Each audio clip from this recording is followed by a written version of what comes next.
Once a mom is pregnant, there are a lot of important things that need to be treated.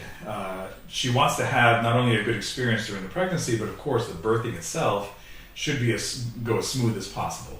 And a big part of that has to do with the pituitary gland again, because the pituitary gland and the vagus nerve is involved with how the uterus works and the entire birthing process. One of the hormones that the mother creates during the birthing process is called relaxin. Relaxin enters the muscles, enters the ligaments and the connective tissue of the hips, and allows those hips to spread so that the baby can pass through more easily. So that's the bottom of the hips, right? If relaxin doesn't do its job, the hips cannot open. And if the hips cannot open, that baby's going to get stuck. If that baby gets stuck, the doctor has to pull the baby out.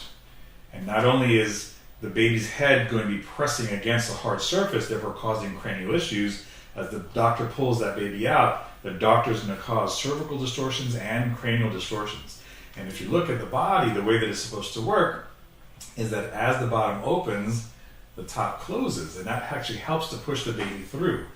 All that mobility in the hips and the joints of the hips comes from something called relaxin. So if the mother's cranium is not right, the vagus nerve is not right, in other words, there's pressure on the vagus nerve because of tight muscles around the neck, then that's not going to work correctly. So the hips are not going to be as flexible. It's going to make a much more difficult birth.